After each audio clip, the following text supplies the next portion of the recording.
All right, let's just. Hey guys, I just realized you said that because of the shirt. Hey guys, what's going on? Joe and Captain Crunch back here again to bring you an episode of us talking about last night's playoff games. We know Mike's excited to rip into the Celtics, even though we won. Um, and I think you are. I didn't I think say you it. are. I know you. It's not you. It's everyone. It's everyone has been. I'm not So. personally. There's only one player that may or may not rip into, but I don't even know. I, I My, my mean, my opinions have kind of changed on that as well. But we could just well, actually, I guess we can start there, right? I mean, is that that's the first yeah, game? I'm excited. I'm excited for you to see what I sent you on Instagram. So not now because we're doing a thing, but it's like it's one of the very famous Boston radio announcers saying that he's like, yeah, championship's a championship's a parade's a parade, but it's not gonna we're not even gonna deserve it because it's like we're playing little league games, and it's like, so what the hell do you want us to do? I said, I'm like, this guy brings up a fair point. Let's bench Tatum, let's bench Brown, let's earn this thing, huh? It's the same thing that happens every year. Whoever wins the NBA Finals since really 2019, they found a way to say why it doesn't count. You know what I mean? Yeah, of It's what they do every course. year. The Nuggets, it was, oh, you beat the eight seed. The year before that with the Warriors, actually no, that was pretty universal. But 21, it was like, oh, the Bucks, you're lucky because of Durant. He and Kyrie got hurt. The year before that, it's Yeah. a bubble. The year before that, oh, the Warriors got hurt. You can always point to something. But one thing that people have to stop doing is getting angry at people who try in the regular season so they can have the easiest road possible. That's what people need Yep. to stop doing. Fucking idiots. But continue. All right, let's get into the games. So let's start. The first thing I have written here, which is in fact huge. Not to well, not what's it called? No pun intended, because we're starting with our center here, who obviously is replacing Porzingis. Horford opens or not scoring, but opens the highlight reel, I would say, with a large block on Evan Mobley, which is something we normally expect Porzingis to do. So he's kind of making himself like, hey, bitch, I'm still here. I'm 37, but I'm still here. I might not be European or no, I'm not going down that path. But guess what? I'm gonna be here and I'm gonna be a problem for you guys. So glad Horford was able to assert himself that early on. Celtics blew a 12-2 lead awful friggin' quick. The Cavs took a 23-21 lead. But guess who says no to that is Luke Cornett, who who doesn't get the lead back, but he does block a Coro and then pass it out to Brown, who ties it up, and then we get the lead back. It's a 10-point deficit at half. The Cavs shot absolutely terribly to start the second quarter where it took them 5 minutes to get their first points. I think Brown and White were definitely our best players in the first half. I hope that isn't a continuing trend because we're treading on dangerous waters in terms of a podcast with Brown and White specifically. Barreling towards a misunderstanding. Anyways, there were only a couple blocks surprisingly from the Cavaliers, who are a team who blocked the hell out of Orlando. They blocked I think I said Okoro and Strus had a couple good ones, but that was really it. Derek White hitting the most contested shots. Tatum was, I guess, showing off. I'd say Tatum had a few good bounce passes, obviously rebounds. Brown was going off. Mitchell was, doing his thing. Mitchell had 33, Mobley 13 rebounds, 17 points. Garland had 14. I'll let you get into the Celtics scoring numbers, but I want to say just a couple of plays or just a couple of things that surprised me were Pritchard was really effective from three, especially in the second half. Obviously, we know he's a great three shooter. I don't know, the stuff he was hitting, I didn't expect all of them to drain. Drew Holiday, I thought he had a lot more offensive prowess than he usually has. I thought he kind of stepped up. I mean, he only got 14 points, but I felt like when there was a play to be made, not only was he making it, but he was also scoring on the plays. So good job for Drew. And I'll let you take it from here. Well, one thing I will say is Drew Holiday is capable of scoring a lot. I mean, he's had some 50-point games before, but it just when it comes to him on the Celtics, I mean, Yeah, he plays a of different course, role. of course. I know Um, his I know his you strength. knew. I know you knew. I was just saying it for the people. So so where do I want to start with this? I'm happy that like Pritchard and White are like scoring a lot and like doing good. But again, like from someone who just doesn't think that this is even going to be a series, I think if anything, it'll probably be a gentleman's sweep. Um, I just we're not going to get by like this. We're just not. Like Pritchard's not going to be able to play that good, and Derek White is not going to be able to play that good. I love Derek White, but if Derek White is even just your second best player, you're not going to win the championship. That's just a fact. Mm. It's just a fact. There's no way around it. There could be games where he can be, the second best player, but for a series, it can't. It just can't happen. I was really impressed with what I saw from Jaylen Brown. I mean, but then again, it's like, I don't know. We saw Jaylen Brown rise to the occasion in 22 against the Warriors in the finals. Yeah. When Tatum wasn't really, doing, his best. But now, like, Yeah, I mean, I thought there was the whole playoff run. I thought he was decent in all the Eastern series as well in 22. Maybe not yeah, so but much 23, but 22. you're missing my point, though. My point is when Tatum's not playing well, he was Oh he yeah, was yeah, able yeah. to step up. So okay, I lost my train of thought there for a second. Oh, okay. Tatum didn't. Tatum had a good game. Like everything else besides points, he did really well. He did really well. And I'm seeing all these stats that Celtics fans are posting, like, oh, Tatum still leads the Celtics in rebounds, assists, and blocks and everything. That's all great. But it's like again, we just can't get away with that for this entire run. Mhm. And I'm seeing a lot of people like, oh, don't worry, Tatum's gonna pick it up in the next round or whatever, and maybe he will. But what if he doesn't? Like, it's just looking eerily weird right now out there. Like, it looks like he doesn't really look engaged. What? So I have a concept. You can either shut this down or say it could be true. So obviously with Kyrie, he is a much more proficient so far in this run, second half scorer than he is in the first half.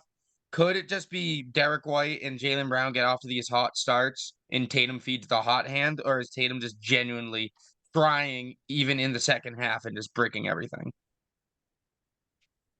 I just knowing who Tatum is and like what he wants to like prove to the league about himself, I Okay, don't yeah. see that. I just don't see that. I mean, maybe there is a world, but it's not even like, at least from what I'm watching, it's not like he's like, it's not like to the point where it's like, just Derek White or Brown needs the ball. Like, nope, like to the point where it's like they're like uncontrollably like I mean they shot, well, Brown shot really good from the field. White shot okay, but it's not like it was just like these guys are lights out. Like we need to keep feeding them.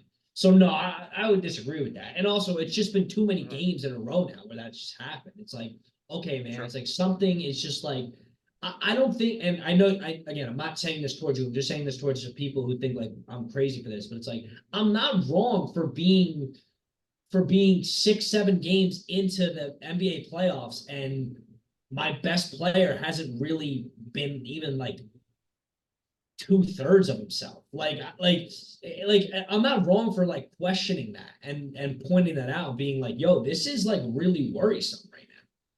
Because again, Mhm. I would love to sit here and tell you that Derek White is going to play this good against the freaking Timberwolves or the Nuggets, but he's just not. There's no realm of possibility where he consistently he could have a game like that, But we Yeah. can't. He shouldn't be the one to do that. In those situations, he should be the one keened and focused on the defensive end and stepping up when we need like a a big three or something. That's what he should be there for. He shouldn't be there to freaking. And I'm not saying he did because Brown played a better game, but he shouldn't be there to carry the team some nights. It just shouldn't be a thing. So I don't know. I think more so than anything of like just Tatum not really playing his best. I just think we look a little weird out there. Like we still don't really know because we haven't really been challenged. We don't really know how this team is going to react when they get hit in the playoffs. And I'm just sitting there how is this team going to respond when when we're at Madison Square Garden and the series is tied and Brunson goes on a 9-0 run, and the crowd is just losing their mind. Like how is Tatum going to respond to that this year? I don't know, and that's kind of what just scares me. And again, I know I'm really not discussing anything about the game. I hate to be this guy, but I don't see this or this series itself like mattering besides like me thinking towards the future.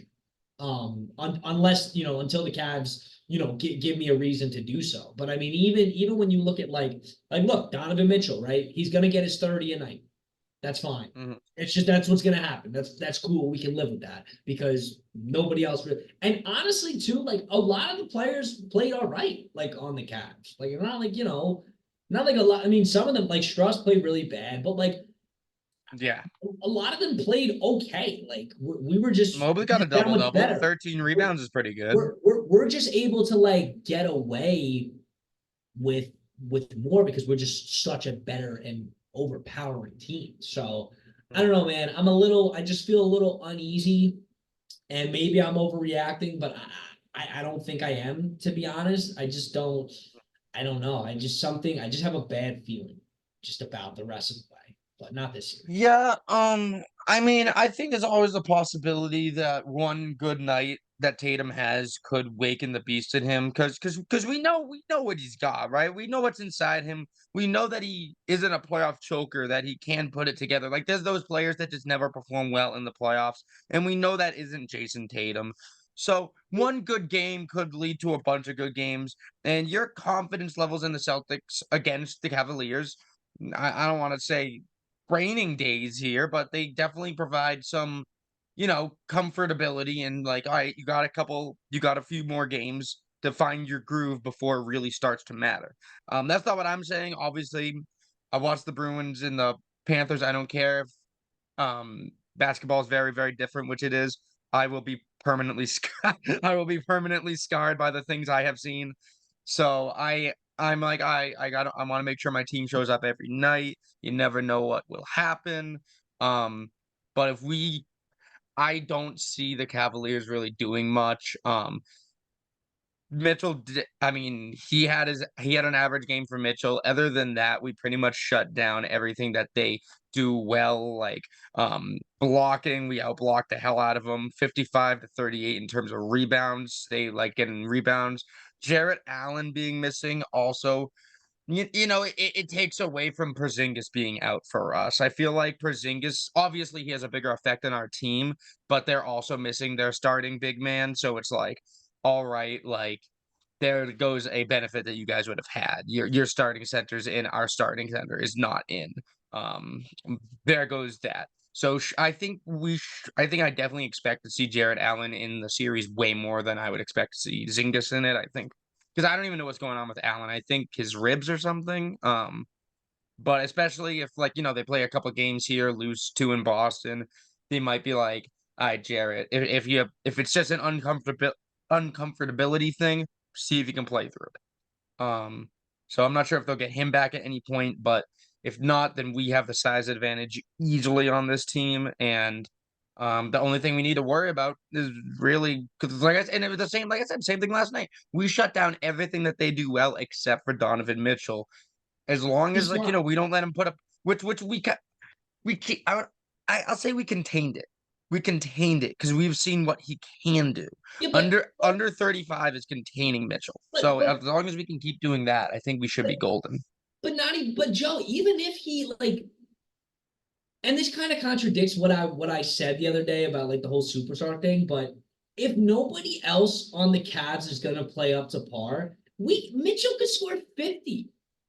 Like you know what I mean? Like he just like, and that's fine. Like I'm not saying like you don't want someone else to score 50, but I'm just saying like I'm not necessarily worried about how well Mitchell is gonna play because I'm just seeing like how we're defending the rest of the field, and it's like, oh, like they can't, none of these guys could really hang, you know? Okay, but you're talking about how our superstar isn't putting up what he needs to do, and the fact that the guys that are doing it, specifically Derek White, can't do this every night. So Derek White has a stinker game, like less than 10 points, then we lose that game No, if we let Mitchell go for 50. I'm more so talking about us from a defensive standpoint. Okay, I mean, yeah, but you know, if he gets 50 and our guys aren't scoring and Tatum's doing what he's doing now, Yes, if no, then yes, if our guys we're don't okay. score and he gets 50, yes, they'll win. I agree with you, but I just don't think that's gonna happen. Well, we'll say. Unless you wanted to move on to the other matchup. Um, it started as an even game, but let me tell you what, man. Chet Holmgren is absolutely demolishing SGA's MVP because he has had an arguably better playoff series or postseason, I should say, than Shea. Holmgren is just absolutely everywhere. He has been taking 3-pointers. He's been just like, they put up a shot. Oh no, it's not in. Where's Holmgren's like coming in from off the screen, blocking, rebounding. He's just been going nuts. Luka starts the game with a couple quick threes, but he quiets down awful quick. SGA, it doesn't mean SGA is doing bad. He's doing pretty much whatever he wants as well, but Holmgren is just seemingly always there. Um, his battle with Gafford is going to be very interesting moving forward because both of them had a fair share of blocks. Didn't I say one of these teams had 15? No, that would have been stupid. Uh, but OKC had a couple big runs at the end of the first half. Mavericks kind of kept it within striking distance, especially near the end of the third, and then I'm really curious what the 3-point percentage was for the Thunder in the last quarter there, because that was absolutely ridiculous. They were hitting everything. I learned a new fact yesterday. I learned that the Thunder hate me and want to make my life a living hell because they have two fuckers named Jalen Williams, and I can't keep track of who's doing Jalen Williams. I'm like, I don't know which one that is. So if you hear a lack of me discussing Jalen Williams, it's because I don't know which one they're talking about. I didn't realize there were more than one. But this is a great game for the Thunder. This is what you wanted to see. They turned a game that was still relatively a game at the end of the third quarter into an absolute blowout. Like they did it like that. And that's the trouble that young teams have is closing out games like that while the veterans know how to do it. Veterans like Kyrie, people who have been to the conference finals like Luka, they know how to make these comebacks against younger teams, but they refused. So Kyrie ends with 20 points. Luka has 9 assists and 19 points. Gafford 11 and 16. SGA 9, 29, almost a triple double for my guy. Holmgren 19, but yeah,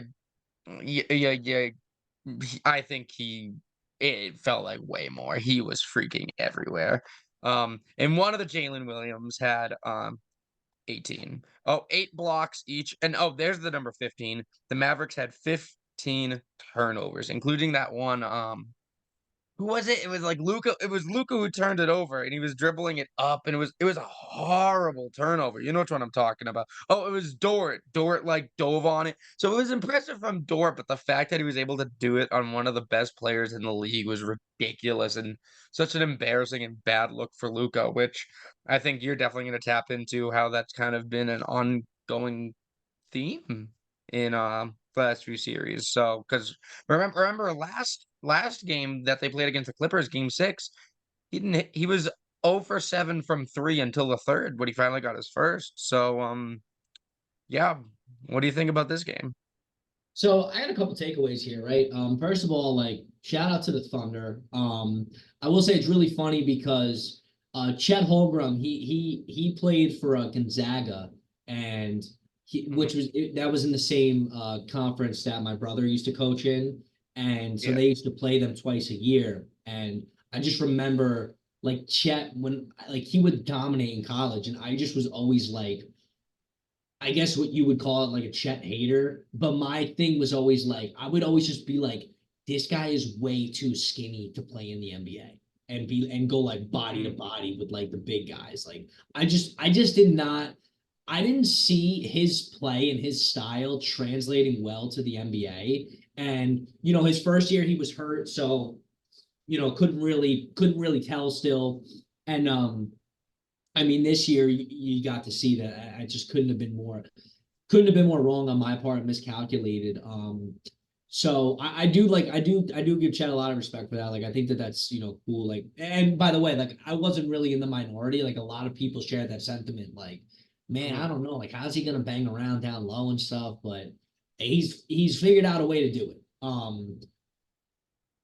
Now, I mean, SGA, he had that's what SGA is going to give you. He's an MVP caliber player. So that, I mean, 29, 9 and 9, that sounds about right.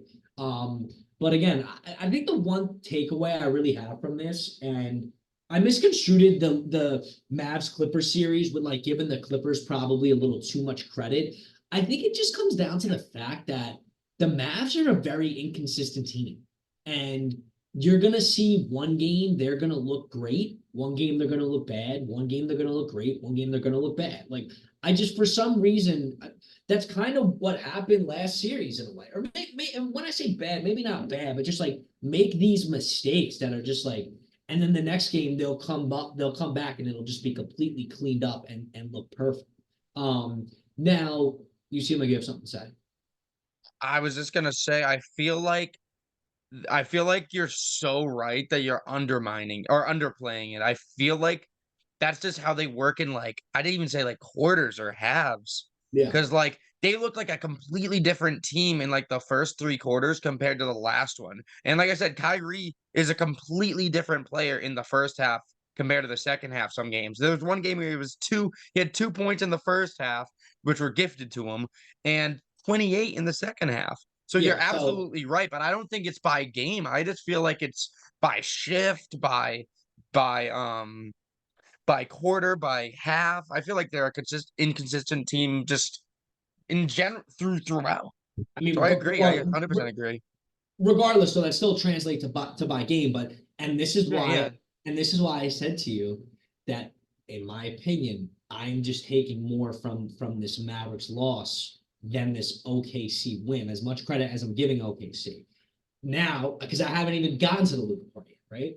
So Luka, everybody kind of saw last series like he had. I mean, don't get me wrong. Again, it's that's why I always say with the box score, it's like some games you're like there were some games last series where your people would be like, "You're gonna tell me Luka played bad?" And I'm like, "Yeah, he had 30, 11, and 8, but it's like I understand it sounds crazy, but like if you watched, you saw like it wasn't Luka out there."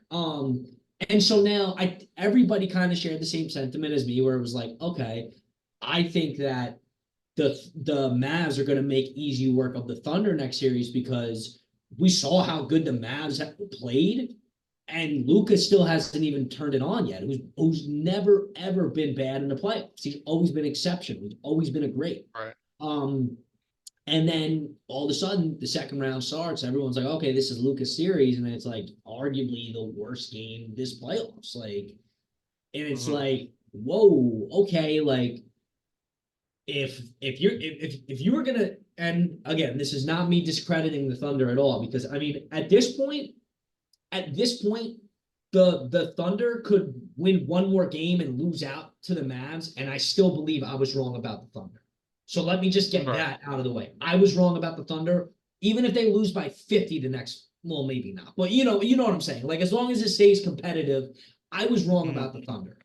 But if you would have told me that Luka was just, gonna play like this.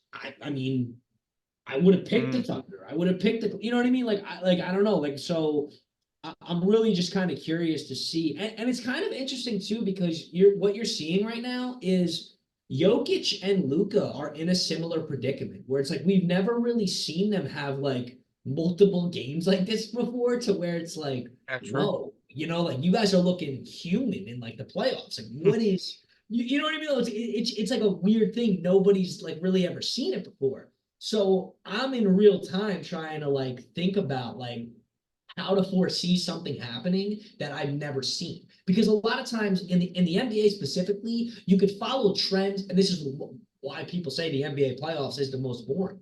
Because you typically can follow trends and foresee like, okay, like James Harden, he's going to have one really good playoff game and then he's going to suck for the next 4 games. What happens? James Harden will have one good playoff game and then suck for the next. You know what I mean? Like you Yeah. can foresee things happening. So that's why I thought I was like, man, Kyrie's playing the way Kyrie's playing, and Luke is about to turn it up. I don't see a chance that this young Thunder team, wins 2 games. But it's looking like that might not be the case now. And Yep. so I don't know. It's definitely making it more exciting. But again, like me and you both said, we both agree that they're a very inconsistent team. I don't think either of us would be shocked if the Mavs win by 20 tomorrow. Like, you know what I mean? Mm, Or vice versa. And then I wouldn't be shocked if they like. It just seems like every other night the Mavs are going to play play really good. So I don't know. I don't know. I really don't know how to like even predict the rest of the series. I had Mavs in 5. I don't believe that anymore. I still have the right. Mavs winning because I have them going to the finals, but they have been showing a lot more chinks in their armor for sure, starting with Luka. Yeah, the interesting thing about it is how like it feels like the Thunder won an away game, no? Like, because Yeah. everyone knew they were the underdogs coming into this, so everyone thought the Mavericks were gonna win game one, and they saw the Thunder win game one, and it's like, oh, the Thunder got the advantage. No, the Thunder don't have the advantage at this point in terms of the overall. See, sure, yeah, they're up 1-0, so they technically have the advantage. But that's what you're supposed to do. You're supposed to win at home and lose away, right? And obviously, that's not gonna be perfect. I mean, only one series was absolutely perfect in that, and I was even shocked that that had happened. One series being perfect in that. So the Thunder just did what they needed to do. They took care of shit at home. They got to do it again tomorrow, unless they want to give Dallas the edge in the series. So Dallas could still take the absolute edge in this series, no matter how embarrassed they got last night, by simply winning an away game. And then they got 2 games on their own court. And that's not a position you want to be in, because if they go and win out at home, all of a sudden, yeah, you are down 3-1 as the Thunder. So I think that could just as easily happen as the Thunder go up 2-0 on the Mavericks. I I mean, agree. That's why like I don't want to. That's another reason too why I'm not trying to jump the gun on the Thunder. It's like I'm giving them the respect that they deserve, but I mhm, don't like, again, and I hate to sound like this because yeah, I didn't think that they're a true 1 seed, but it's like, okay, guys, it's the second round, and the 1 seed won a home game, and they're up 1-0. You know what I mean? It's like, mhm, yes, I give them respect, but it's like that's not the biggest story here. Like it's like technically you should have done that. You know, yeah, um, exactly. but yeah, we're So, saying I think it's going to be a good series now. I do. yeah, it's I think just even keeping it competitive with the Mavericks, and even if they get gentlemen swept and they keep it competitive, it's still a good sign. They won 1 series. They managed to keep up with hopefully what will continue to be an actual challenging Luca and Kyrie duo. And obviously got. I mean, did they? I don't even think they made the playoffs. Did they even make the play in last year? I don't No, even. no, they finished in Exactly. 11th. So steps are huge. They could have got friggin' beat up by the Pelicans, and then maybe with Zion, and that would have been that. This would have been a win of dude. I No, don't care. no, I don't. Yes, no, it would have. no, it wouldn't have. No, it wouldn't have. No, it would not have. It absolutely would not have. They got, You they get got, an MVP. they You got go from bottom of the barrel draft lottery team to having a potential Joe, league MVP and getting Joe, first in the conference. Joe. No, no. See, no. Let me just explain to you what happened. 2022, they're in the Western Conference Finals. That next year, they lose Brunson and don't pick up Kyrie till the trade deadline, right? And Kyrie Mhm. is still coming off of all that wacky stuff. So now this year, you're back and you're doing your thing. This is what, bro. You don't remember when they got Kyrie at the trade deadline last year, and everyone was like, "Oh, this team should be the number one team in the West." Thunder. Talking about the Thunder. Oh, I thought you were talking about the Mavs, and you were like, No, no, this would be an that's why absolute. I was like, what are you talking about? Like, No, no. If the Jesus. Thunder get Oh, eliminated, no matter what happens to the Thunder, this was a successful season. no, I disagree. I disagree. Okay, okay. If But they would have, do you agree at least a little bit more than the Mavericks? Because that would have been blasphemous of me to say about the Mavericks. yeah, but if they would have lost to the Pelicans, that would have been really bad. That would not have been a step in the right direction. I Okay, disagree. okay. Yeah, just They because could the lose this Pelicans series, are ass. and I would agree with you. I would agree with you. Okay, okay. So we're close. We're 60-40 on it. But yeah, I think that is all we have for today. Did you have any thunderstorms out there today? We're supposed to be getting a big one in like 15 minutes. Dude, no, but last night I was up for about 3 hours in the middle of the night. We had like tornado warnings and sirens going off. Honestly, bro, like Wow. no bullshit, was the craziest, was without a doubt the loudest thunder I've ever heard in my life. Like not even a close. I was in a tornado in Kansas years ago and Mm. didn't compare. Like did not compare. I didn't even know tornadoes came out that far east, but Oh yeah, they that's come. They, wild. tornadoes hit in New Jersey all the time. Oh, you know what when I say tornado, I think big whirly Well, yeah, cyclone of death, but yeah, they do. um yeah. Thank you guys for watching. We'll be doing this again tomorrow. I think there's only one game. Yeah, so they have the Nuggets and the help me out here. The Timberwolves resting till Friday. I know. What? Yeah, What? they just have the the Pacers and Knicks tonight, right? Yeah, that's the only one tomorrow. Don't I get why. Maybe they I want think it has the other. I think it has something to do with. Oh, you know why? Because they're traveling, and the rest of the teams are still on game two, and they've played two games already, so they're traveling, so they get an extra day Okay, for but that's travel. 4 days. That's Monday to Friday they're Yeah, not but playing. That's wild. everyone's gonna get that though. 5 days off? Or 4 days off? I mean, you also yeah. I mean, you That's also have to take wild. into consideration the lengths that they're traveling to from Minnesota to Denver. Like that's not, you I mean, know, that's probably on. I gotta look at a map, but that's honestly probably what we traveled to Miami, no. but maybe a little more. But either way, we'll be covering, or someone will be covering that tomorrow. And we will see you then.